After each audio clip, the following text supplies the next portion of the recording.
Hello students, हम बात करेंगे आज मृदा संसाधन की। हमारा टॉपिक होगा मृदा संसाधन।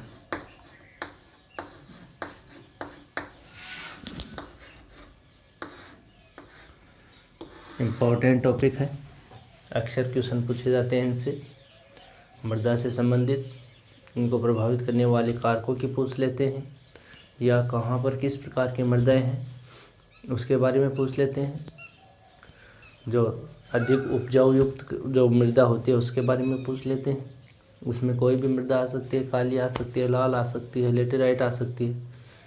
तो उसके बारे में हमें जानकारी होनी चाहिए कि मृदा बनी कैसे, मृदा होती क्या है, ये किस काम में आती है, कहाँ से इसके जनिक पदार्थ होते हैं, कैसे इसको जलवायु चाहिए, कैसी वर्षा में किस प्रकार की मृदा होगी, कैसे उसमें तत्व पाए जाएंगे, लवण पाए जाएंगे, इसमें क्षारीय प्रकार की होगी या अम्लीय प्रकार की होगी, कितने संस्तरें होती हैं मृदा की, इन सब की हमें जानकारी इस टॉपिक में मिल जाएगी।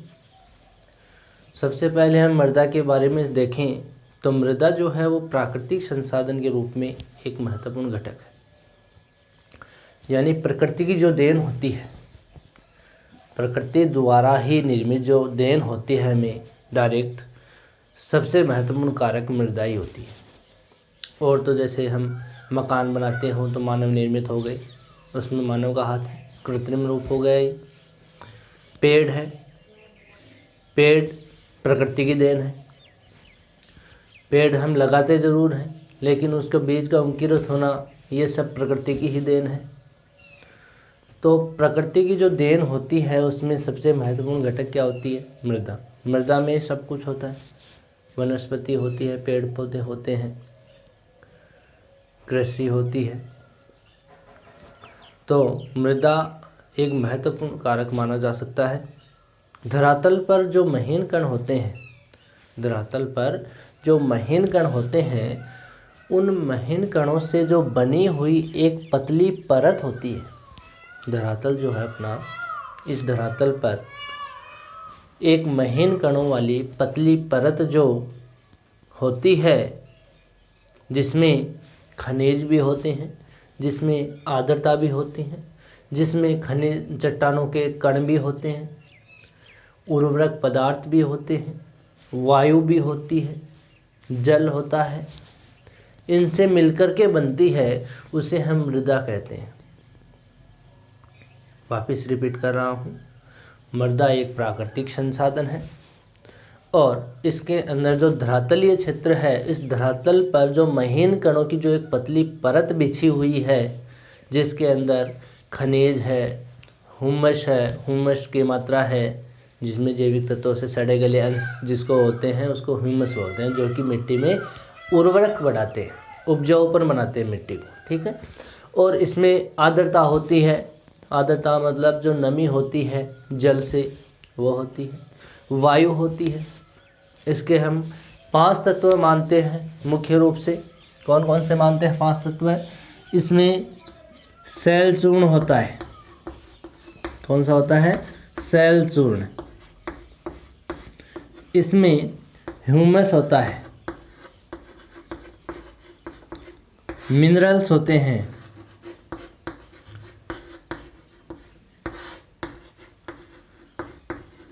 इसमें वायु, इसमें जल, ये तत्व होते हैं। इनसे मिलकर के मृदा का निर्माण होता है। हम एक एक करके हम इनको पढ़ेंगे। शैल चूर्ण चट्टान का महीन रूप, चट्टानी टुकड़े होते हैं उनका महीन रूप को शैल चूर्ण बोलते हैं। ह्यूमस, ह्यूमस जो जीव जंतु हैं, पेड़ पौधे हैं, उनकी जो पत्तियां होती हैं, फूल होते हैं, वो उनके सड़ गलने से जो अवशेष मिट्टी में मिल जाते हैं, उनसे जो मिट्टी का उपजाऊपन बढ़ता है उसको ह्यूमस की मात्रा बोलते हैं, ह्यूमस। और इसमें जो खनिज पदार्थ होते हैं, जिसमें आप धात्विक खनिज भी बोल सकते हो, अधात्विक खनिज भी बोल सकते हो, ईंधन खनिज भी बोल सकते हो, जो हमने पढ़ा है। धात्विक में जैसे लोहा है, यहाँ पे सोना है, चांदी है, ये धात्विक खनिज होते हैं, एल्यूमिनियम जैसे। और अधात्विक में जैसे अब्रक है, जिप्सम है, चूना पत्थर है, इस प्रकार के अधात्विक खनिज भी होते हैं जिसमें धातु की मात्रा नहीं होती है।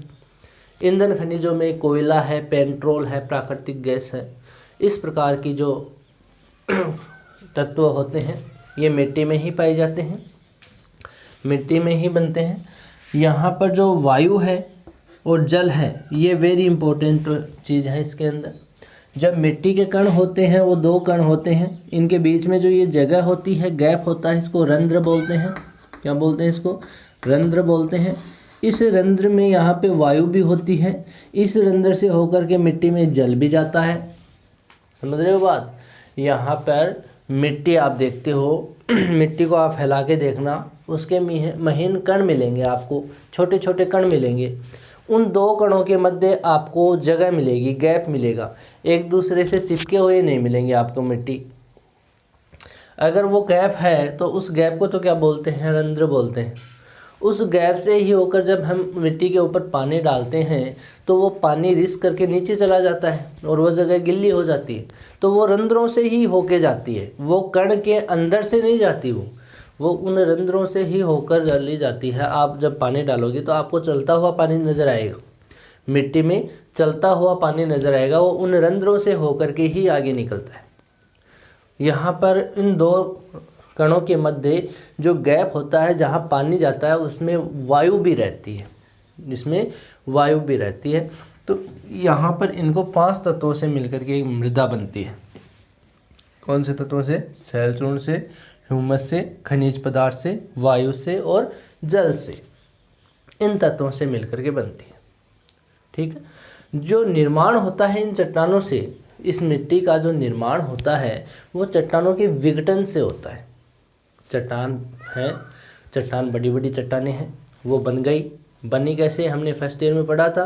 प्लेट विवर्तनी की भी इसको निर्मित करती है। पर्वतों के निर्माण का जो सिद्धांत है, कोबर का सिद्धांत है, वो भी बताते हैं कि ये पर्वत बनते कैसे हैं। जब ये चट्टान बड़े हो जाते हैं तो इन चट्टानों का टूटना आरंभ हो जाता है, इनका विघटन हो जाता है। विघटन मतलब टूटना, बिखरना। तो विघटन होता है वो 2 कारकों से होता है, एक तो भौतिक कारकों से होता है, एक रासायनिक कारकों से होता है। 2 कारक होते हैं। कौन कौन से कारक होते हैं? 2। एक तो कौन सा होता है? भौतिक कारक, एक होता है रासायनिक कारक। भौतिक कारक होते हैं वो अधिक प्रभावित करते हैं चट्टानों को, जिसमें हम ले सकते हैं तापमान, जिसमें हम ले सकते हैं वर्षा, जिसमें हम लेंगे जलवायु। ये बहुत ज़्यादा प्रभावित करते हैं चट्टानों को। अगर रासायनिक की बात करें तो रासायनिक के अंदर कार्बोनेशन की क्रिया हो जाती है, ऑक्सीकरण की क्रिया हो जाती है, रासायनिक परिवर्तन हो जाता है, जिसके कारण भी चट्टानों का विघटन हो जाता है। यहाँ पर हम देखें चट्टान 2 तरीके से टूटते हैं, एक तो भौतिक और एक रासायनिक। ठीक है, तो इसकी चर्चा हम थोड़ी सी आगे करेंगे। एक बार हम देखते हैं जो मिट्टी है इसकी कुछ डेफिनेशन है, वो आप याद करना, क्योंकि ये डेफिनेशन बहुत ही अच्छी है। मिट्टी की परत की हमें परिभाषा बताएगी कि मिट्टी की परत बनती कैसे है, मिट्टी है क्या। इसमें सबसे पहले एक विद्वान है रमन। विद्वान का नाम क्या है? रमन। आप नोट कर लेना, इसको मैं लिखवा रहा हूँ। विद्वान का नाम क्या है? रमन महोदय। इसके अनुसार ध्यान देना, रमन का हम जब डेफिनेशन लिखें तो इसके आगे हम डेस लगा करके इन्वाइटेड स्टार्ट करते हैं। इन्वाइटेड में वही चीज़ आती है जो उस विद्वान ने कही है, आपकी तरफ से कोई वर्ड इसमें जुड़ेगा नहीं। आप अपने अनुसार कोई परिभाषा बना करके लिख दो कि रमन के अनुसार ये, लेकिन रमन जो महोदय है उनके अनुसार जो परिभाषा दी हुई है, उसके जो वर्ड्स दिए हुए हैं इसमें, वो वर्ड यहाँ पर हम देखें तो सेम आना चाहिए, तो फिर इन्वाइटेड बंद करना चाहिए। अगर आप अपनी तरफ से जोड़ते हो तो इन्वाइटेड में बंद मत करना उसको। ठीक है, तो यहाँ पे हम बात करें रमन महोदय के अनुसार, ये कहता है कि जो अपक्षयी, इसको समझेंगे हम, अपक्षयी ठोस पपड़ी है, अपक्षयी ठोस पपड़ी है, यहाँ पे जो चट्टानों के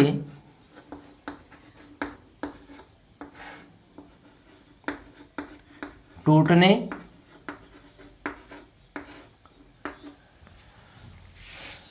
रासायनिक परिवर्तनों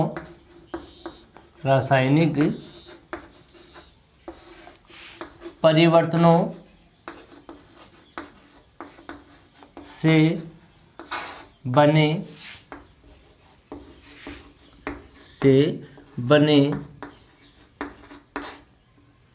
छोटे छोटे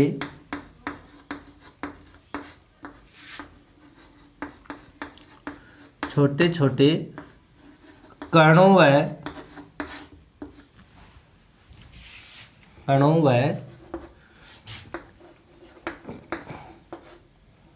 उसमें रहने योग्य करने वाले पादप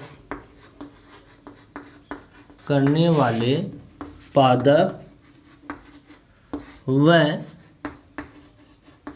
जंतुओं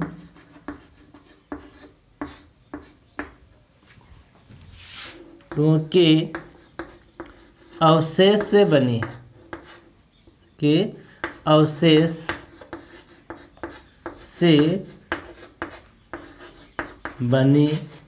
है। फिर इन्वर्टेड मन।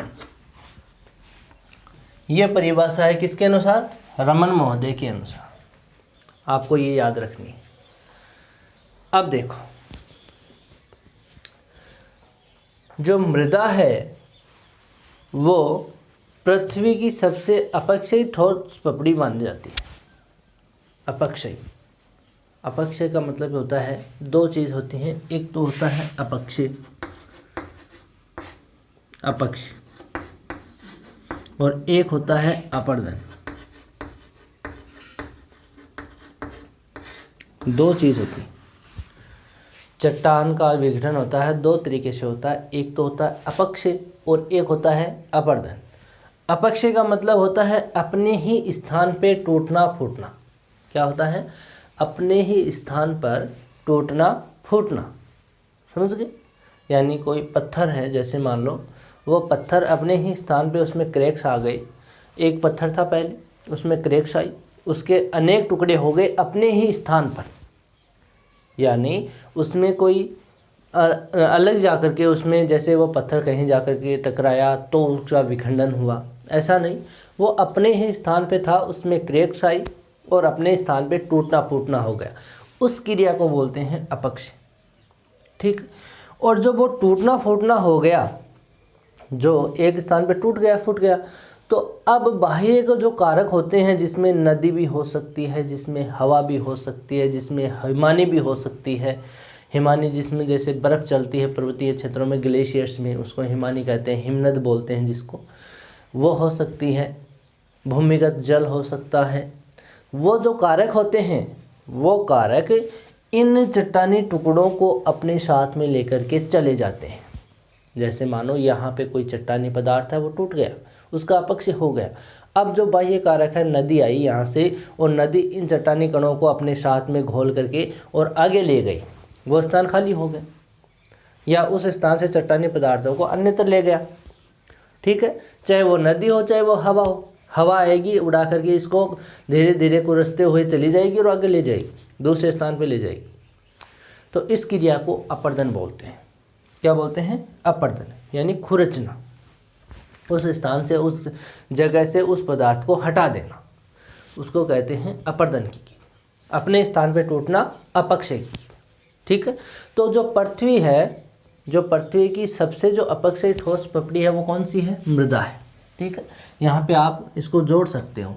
मृदा पृथ्वी की सबसे अपक्षयी ठोस पपड़ी है। ठोस पपड़ी है। अपक्षय मतलब जो विखंडन से बनी हुई ऊपर जो लेयर बनी है पृथ्वी या धरातल पर, वो एक पपड़ी है। ठीक है, पतली परत है जो चट्टानों के टूटने, समझो इसको, जो चट्टानों के टूटने से बनी है या रासायनिक परिवर्तनों से बनी है।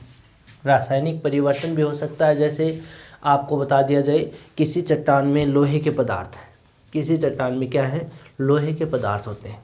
ठीक है, अब क्या होगा, उसमें ऑक्सीकरण के कारण, जब लोहा होता है जिसमें लोहे की धातु होती है तो उसके ऊपर जंग आता है, वो ऑक्सीकरण के कारण आता है। किसके कारण आता है, ऑक्सीकरण के कारण। जब उस चट्टान को धूल मिट्टी मिल जाए और यहाँ पे सूर्य की किरणें मिल जाए, ऑक्सीजन मिल जाए, तो वहाँ पर उस लोहे के पदार्थ में जंग आता है, उसका विघटन होना स्टार्ट हो जाता है। आप कई बार देखते हो घर पर कोई लोहे की चीज़ बनी हुई है, वो मिट्टी में डाल देते हो आप। अब उस मिट्टी में उसको पानी मिल गया, ऊपर से आपको वहाँ पे ऑक्सीजन मिल गई, तो उस लोहे पे आप जंग लगा हुआ पाओगे। क्या पाओगे, जंग लगा हुआ। ऐसी ही प्रक्रिया आप उस लोहे को कुछ दिनों के लिए, कुछ टाइम के लिए वहाँ पे छोड़ दिया जाए, तो आने वाले समय में वो पूरा का पूरा लोहे का जो टुकड़ा आपने डाला है वो फूल जाएगा एक तो, और उसमें जंग आ जाएगा, वो गल जाएगा। गलेगा तो वो चूर्ण रूप में बदल जाएगा, और चूर्ण रूप में बदलेगा इसका मतलब कोई बाह्य कारक आकर के उसको ले जाएगा। इस क्रिया को कहते हैं रासायनिक परिवर्तन। क्या कहते हैं, रासायनिक परिवर्तन। इसको ध्यान में रखना। ठीक है, तो रासायनिक परिवर्तनों से बने छोटे छोटे कणों व उसमें रहने योग्य करने वाले पादप। पादप का मतलब, यहाँ पे मानो कोई चट्टानी पदार्थ है, उस चट्टानी पदार्थ में कोई पेड़ पौधा उग गया। क्या हो गया, पेड़ पौधा।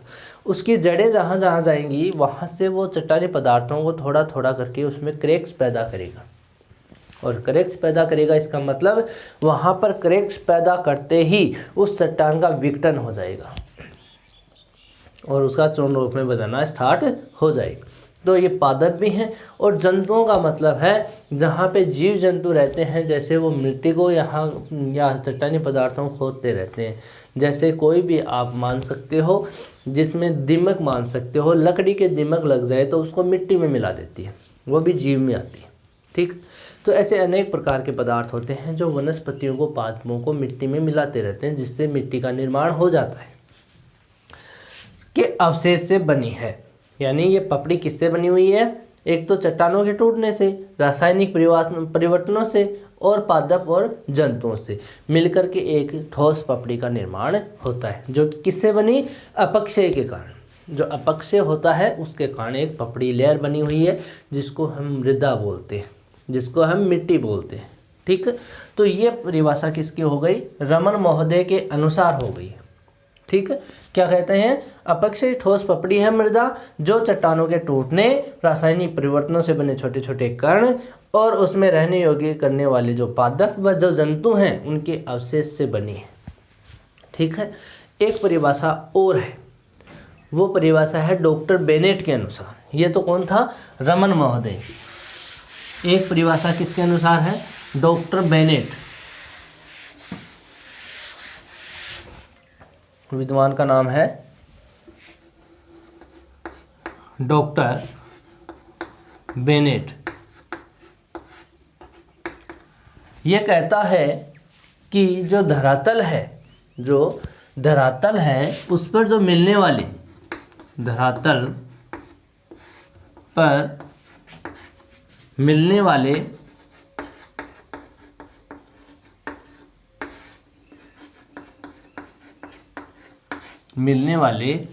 असंगठित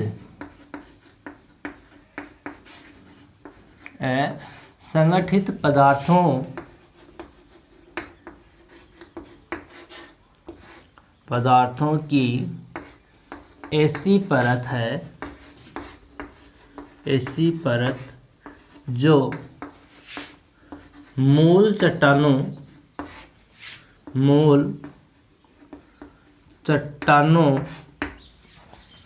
व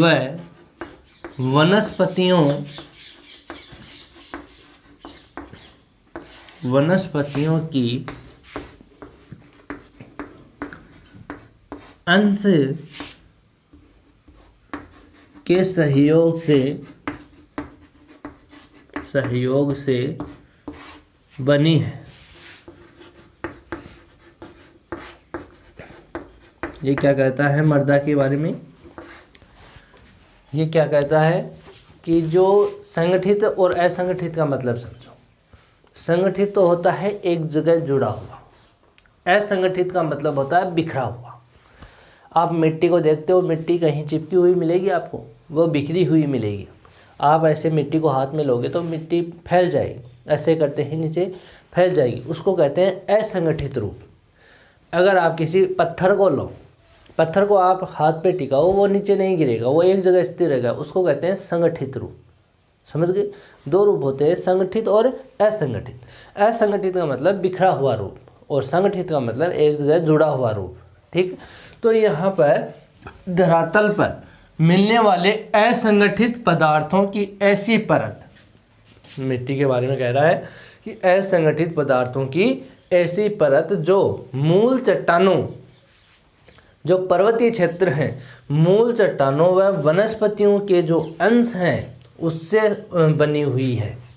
या तो मूल चट्टान के जो तत्व हैं वो हैं, या जो वनस्पतियाँ उनके द्वारा जो पत्तियाँ हैं, फूल हैं, उसके फल हैं, वो मिट्टी में यहाँ पे डल करके और उसका सड़ा गला रूप जो होता है उससे मिल करके एक पतली परत बनती है जिसको मिट्टी कहते हैं।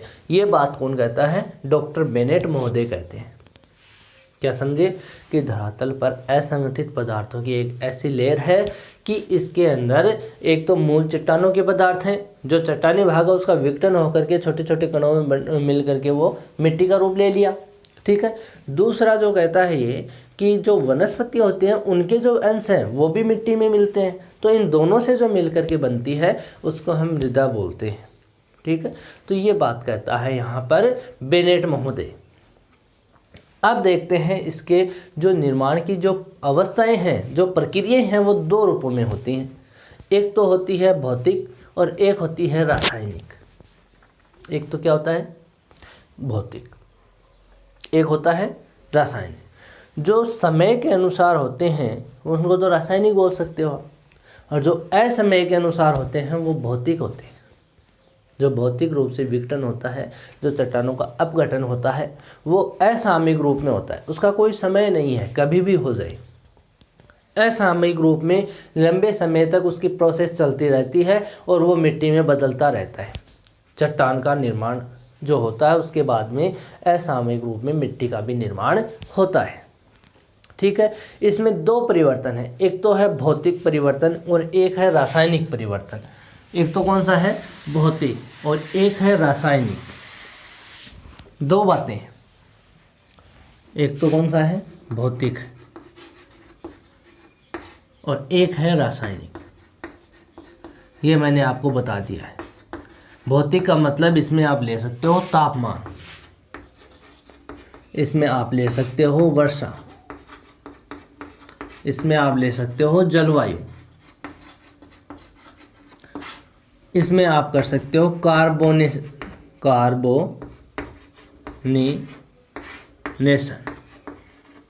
इसमें आप कर सकते हो ऑक्सीकरण।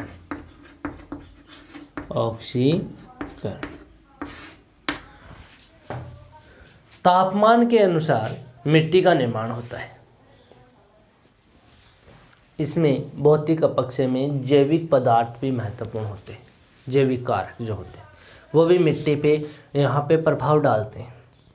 समय के अनुसार हम देखें तो जो वर्षा है, तापमान है, वो मिट्टी को सबसे ज़्यादा प्रभावित करती है। यहाँ पर जो मिट्टी का जो समय के अनुसार जो कटाव होता है चट्टानों का, या जो शैल चूर्ण है उनका भी समय के अनुसार क्या होता है? बार बार कटाव होता रहता है। तो वो कटाव होता है और जो जैविक पदार्थ होते हैं उनसे मिलकर के ये मिट्टी मिलती है। जो मिट्टी आपको देखने को मिलती है वो किससे बनती है? चट्टानों से। समय के अनुसार भी होता है ये बात, और ये वर्षा, तापमान, जलवायु के कारण भी होती है। जलवायु कैसी होगी वहाँ की, तापमान कैसा होगा? देखिए एक एग्जाम्पल लें, जहाँ पे तापमान ज़्यादा होता है, जैसे मरुस्थलीय भाग की बात करें, मरुस्थल में दिन में तापमान क्या होगा? ज़्यादा होगा। चट्टानें क्या होंगी? गर्म होंगी। जब आप किसी चीज़ को गर्म करते हो तो वो चीज़ फैलती है, वो चीज़ क्या होगी? फैलेगी। अगर वहाँ की चट्टानें फैलेंगी, दिन में फैलेंगी, रात में वहाँ पे इतनी ठंड हो जाती है मरुस्थलीय क्षेत्रों में कि वहाँ पे ज़्यादा ठंड होने के कारण वो चट्टानें वापस सिकुड़ती हैं। आप देखते होंगे गर्मियों में दिन में बहुत तेज़ धूप होती है और रात को इतनी ही ठंड होती है बाहर। तो इन दोनों कारणों से चट्टानें फैलती है, सिकुड़ती है, फैलती है, सिकुड़ती है। इस क्रिया से उन चट्टानों में क्रैक्स आ जाते हैं, दरारें आ जाती हैं, और दरारें आने के कारण उसमें क्या हो जाते हैं, विघटन हो जाता है। और वो जो दरार आई है फैलने सिकुड़ने से, उसके बाद में उस चट्टान का बिखराव हो जाता है महीन कणों के रूप में। महीन कणों के रूप में जो बिखराव होगा उससे मिट्टी का निर्माण हो जाएगा। उसके महीन कणों को ही हम क्या बोलते हैं, मिट्टी बोलते हैं, जो नदियों के द्वारा वहाँ से बहा करके किसी मैदानी भाग में उसका फैलाव कर दे या उसका बिखराव कर दे, तो उसको हम कहते हैं मिट्टी की परत। समझ गए बात। तो यहाँ पे हम रासायनिक पदार्थों के रूप में भी देखें तो कार्बोनेशन है या ऑक्सीकरण है, या जल के द्वारा भी, या जल के द्वारा जो अम्लीय पदार्थों में से जो चट्टानों का विघटन होता है। आप देखते होंगे ताजमहल जो है वहाँ पर इसके पास से एक नदी निकल रही है, उसमें अम्लीय प्रकार के पदार्थ होते हैं, जिसके कारण वहाँ की जो पथरीली जो उसकी बुर्ज बनी हुई है, जो ताजमहल के पीछे का भाग है, वहाँ पे जो पत्थर लगा हुआ है वो अम्लीय के कारण वहाँ से उसका विघटन होना स्टार्ट हो गया, और वो यहाँ पे खंजर रूप में देखने को मिल सकता है। तो आप ऐसे अम्लीय प्रकार के जो पदार्थ होते हैं जो जल में, वो चट्टानों को भी विघटित कर देते हैं, तो वो रासायनिक परिवर्तन होता है। ठीक है। तो रासायनिक में आप ऑक्सीकरण जल है, कार्बोनेशन है, तो इसके बारे में आप देख सकते हो। ठीक है। अब देखें हम मिट्टी के बारे में प्रभावित करने वाले कारक कौन से हैं। तो उसके अंदर हम एक सूत्र लिखते हैं, और उस सूत्र में कुछ वर्ड्स होते हैं। एक प्रभावित करने वाले कारक, हेडिंग तो क्या है अपनी, प्रभावित करने वाले कारक, मृदा को प्रभावित करने वाले कारक। इसका एक एग्जाम्पल के रूप में हम सूत्र याद करते हैं। इसमें एक तो जैसे एस होता है, एस का मतलब होता है सोयल प्रोफाइल, सोयल प्रोफाइल, इसका मतलब होता है मृदा परिच्छेदिका, मृदा परिच्छेदिका। ठीक है। एक होता है एफ, क्या होता है, एफ होता है, एफ का मतलब होता है इज फंक्शन ऑफ, इसका मतलब होता है प्रतिफल।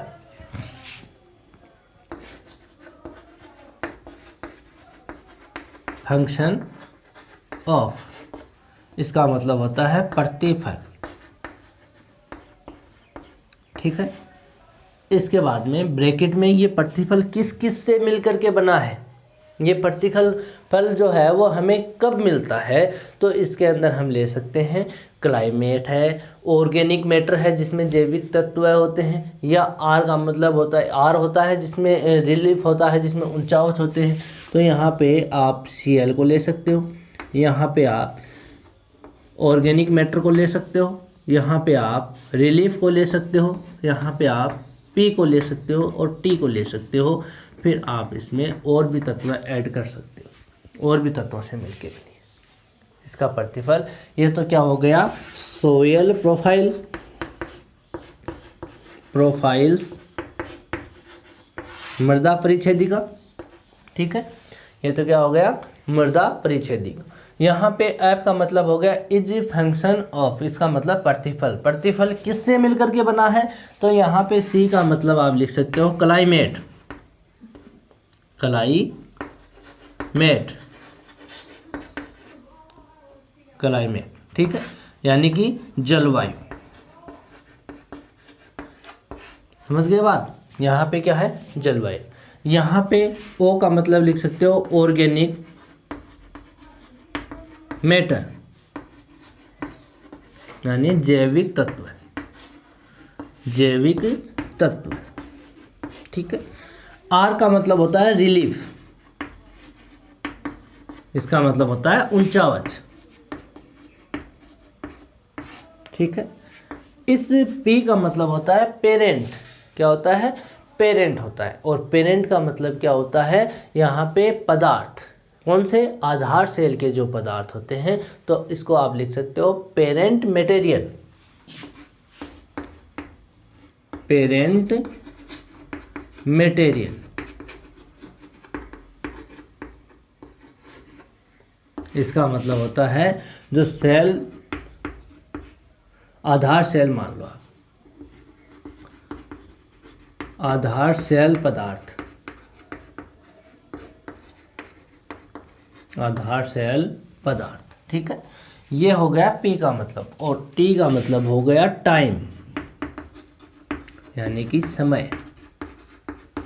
इनसे मिलकर के मृदा का निर्माण होता है, जिससे क्या बनती हैं, सोइल प्रोफाइल्स बनती हैं, मृदा परिच्छेदिकाएं बनती हैं। यानी कि मिट्टी है, इस चट्टानी धरातल है ये पूरा, इसमें लेयर्स बनती हैं मिट्टी की, जिसको हम मृदा परिच्छेदिका बोलते हैं। यहाँ सबसे महीन कण, यहाँ इससे बड़े कण, इसके और बड़े कण, यहाँ पे चट्टानी रूप, ये पढ़ेंगे हम। मृदा प्रोफाइल हम पढ़ेंगे। तो मिट्टी का निर्माण होता है वो इन क्षेत्रों से होता है, इन तत्वों से होता है। यानी कि जो हमें प्रतिफल मिलता है वो इन तत्वों से मिलकर के बनता है मिट्टी। जलवायु से मिलती है, यहाँ जैविक तत्वों से बनती है। यहाँ पे ऊंचावच होते हैं, ऊंचावच का मतलब चट्टानी भाग, जिसमें ऊंचावच रिलीफ होते हैं। First relief, second relief, third relief हमने पढ़ा था। फर्स्ट में महाद्वीप महासागर आते हैं, सेकंड में हम पर्वत पठार मैदान देखते हैं, और थर्ड में हम झीलें हैं, नदियाँ हैं, उनको देखते हैं, ठीक है। यहाँ पे ये रिलीफ हो गई। पी का मतलब पेरेंट मटेरियल का मतलब आधार सेल, यानी उसका जनक जो पदार्थ होता है। मिट्टी बनती किस चट्टानी रूप पदार्थों से है, आधार सेल का मतलब हो गया जो जनकीय पदार्थ होता है, जो जैविक पदार्थ होता है उसका, वो कौन सा होता है, ठीक है। समय के अनुसार मिट्टी का निर्माण होता है, तो इनके बारे में हम चर्चा करेंगे। ये प्रभावित करने वाले कारक हैं, ठीक है, आप इसको नोट कर लीजिए।